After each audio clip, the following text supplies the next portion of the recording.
Hi, I'm Steve Clemons, and I have a question. With unending war in Gaza and escalating war in Lebanon, is Israel drawing the U.S. into a Middle East quagmire? Let's get to the bottom line.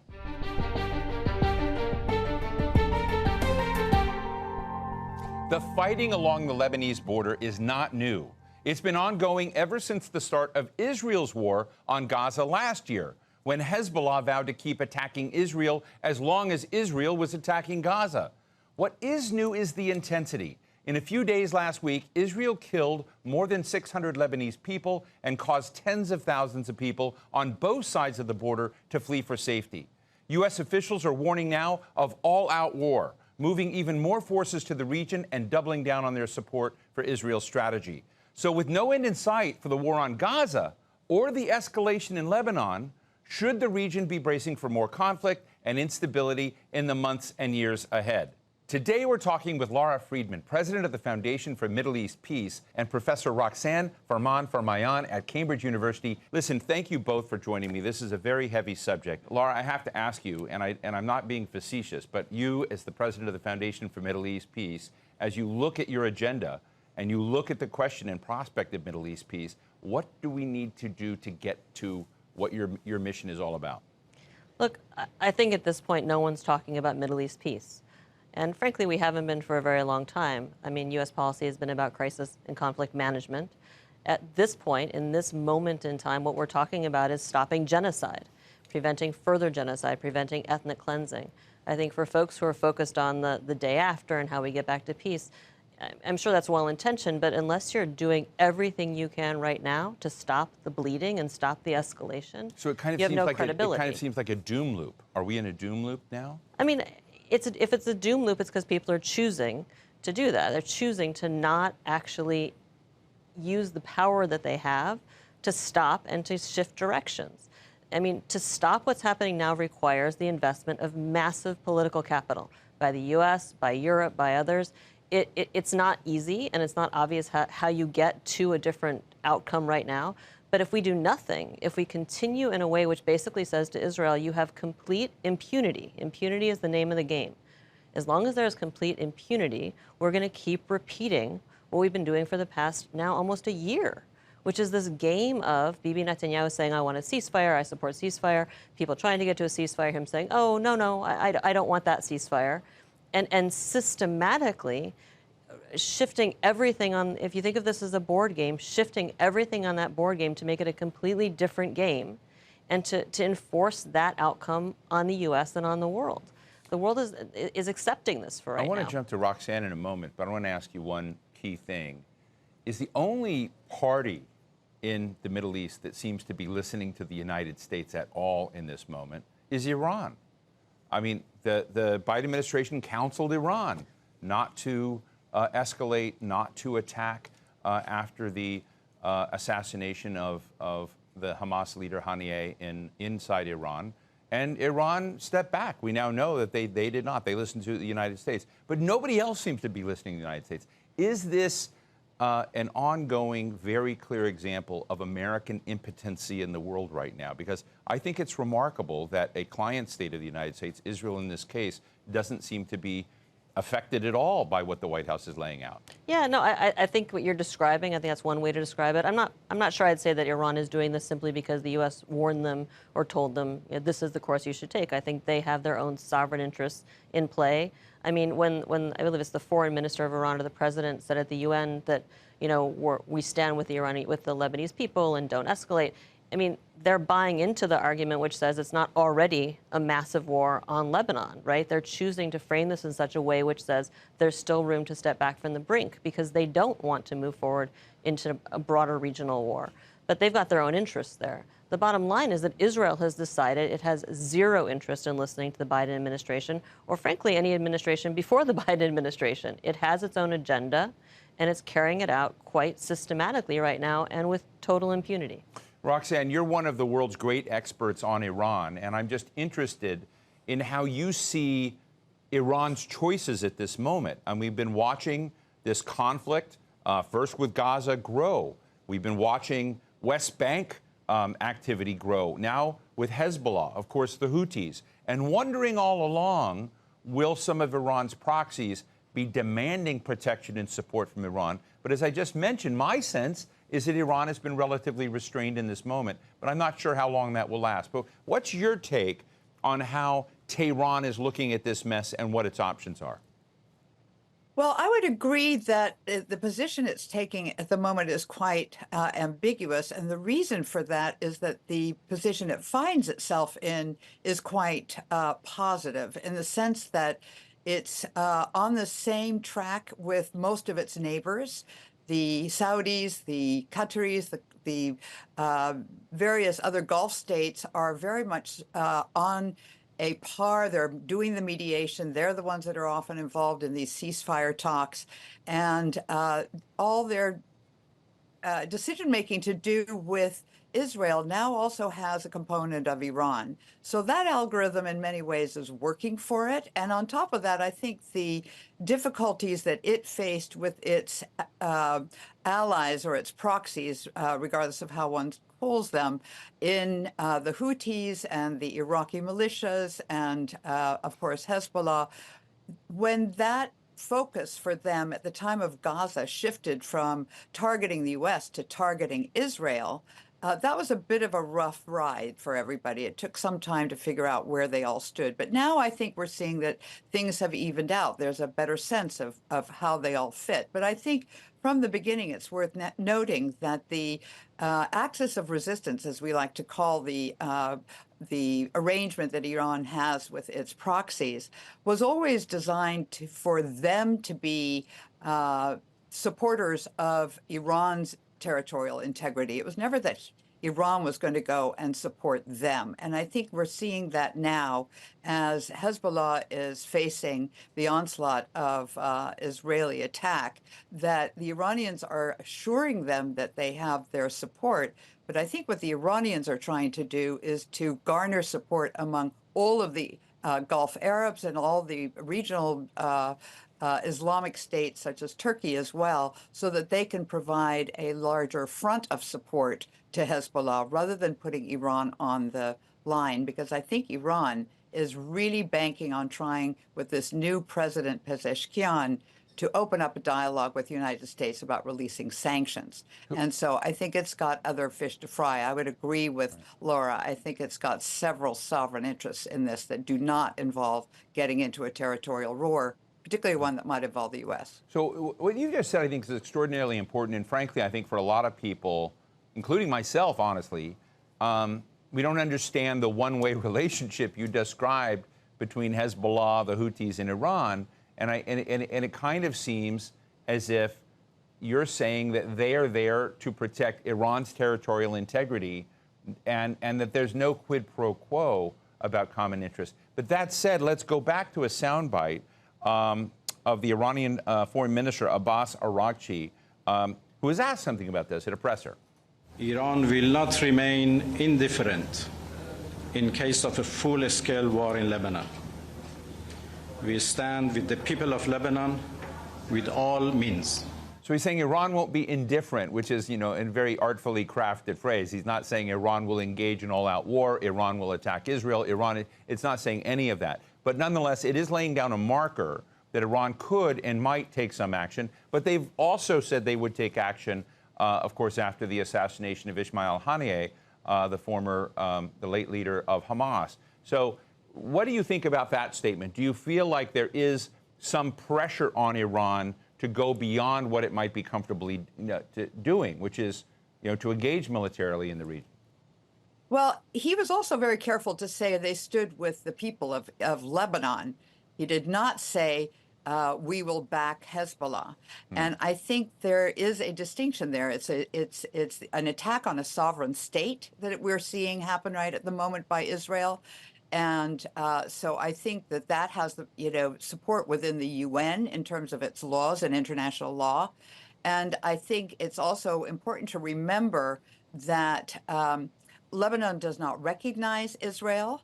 And on top of that, the last time that Israel attacked Lebanon, which was back in 1982, and when it occupied Israel for 20 years in the south, that was the reason that Hezbollah was founded as a military and political force. And so you know, all of this is integrated. And I think that what Arakchi is certainly saying, and one has to remember, he's part of the new group that is now there in place in Iran. They're reformists, and they're the ones that came up with the nuclear deal. These are people who want to negotiate and don't necessarily want to get cornered into a particular action at this point.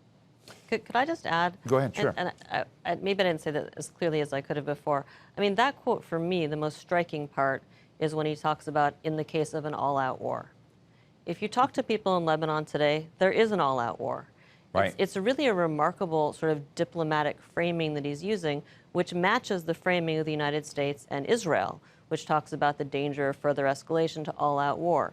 He is adopting that framing. I mean, I hear that, and I hear someone saying, we're really, really trying to not get sucked into this. We're trying to give space for this to de-escalate by adopting. It's already there, though. I mean, from the perspective of Lebanese, it's been all-out war now for almost a year. It's been constant. If you look at the rockets going both directions, but most of them have been going. Well, let me ask you about that, Israel Laura, to because I Iran. think not only there, but we've heard this also, through different dimensions of the Gaza conflict. But is there an effort right now for Israel trying to rearrange its neighborhood in very fundamental ways that we're all reacting to in some way, but we don't understand the design? I'm really interested in, Israel's strategic objectives in this moment.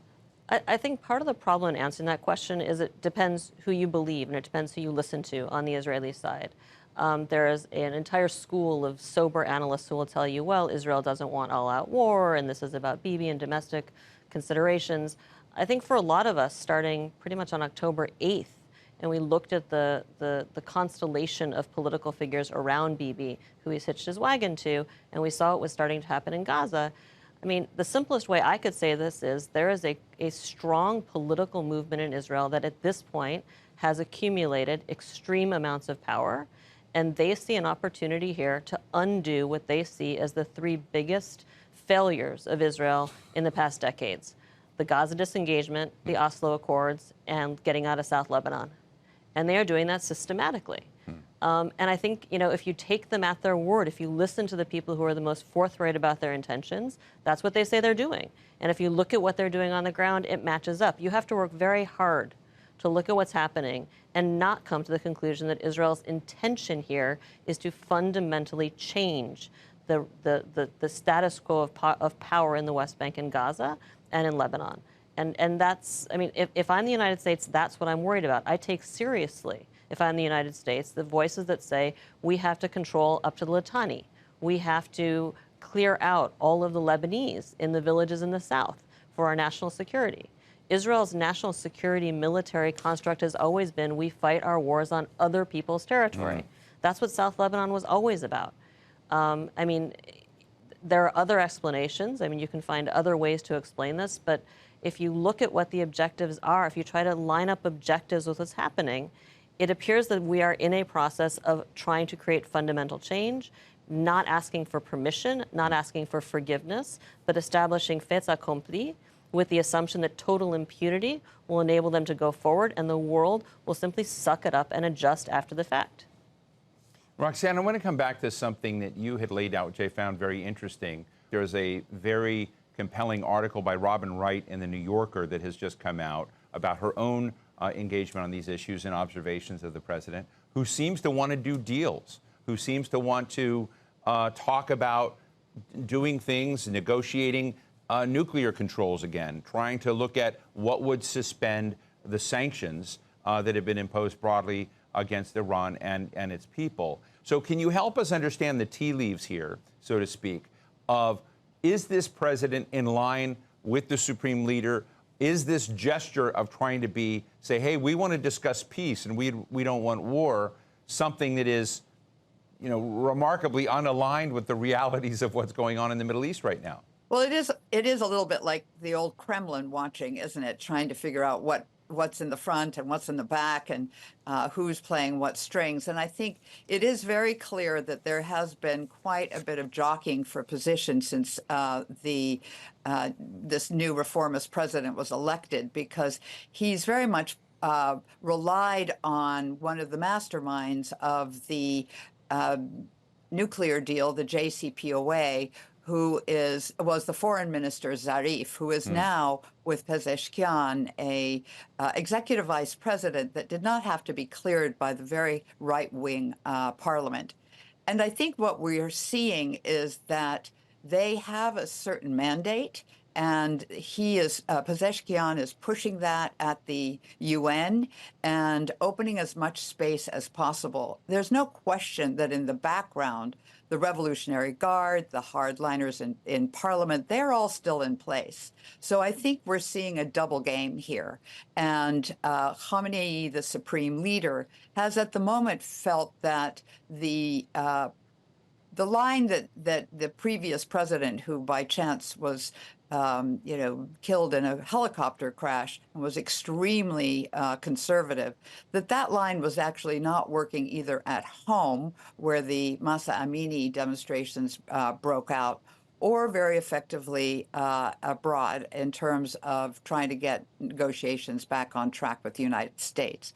So I think he's giving, at least for the moment, a certain envelope of opportunity to this group of reformists. But I think they're having to walk quite carefully, and until they start being able to really deliver, which of course won't happen or could not possibly happen until the American elections take place, and that's when possibly negotiations can restart. And I think there has been quite a bit of talk among those around Kamala Harris that should she be elected, that she not make the same steps that Biden did when he was elected, but move quickly to take this possibility of the hand being stretched out by Iran to start negotiations as soon as possible. Laura, let me ask you back into the closer to Israel theater. Is West Bank the next conflict? The West Bank already is the conflict. It's been getting a lot less coverage, obviously, just based on the numbers of people dying. But I think it's over 600 Palestinians have died in the West Bank since October 7th of last year.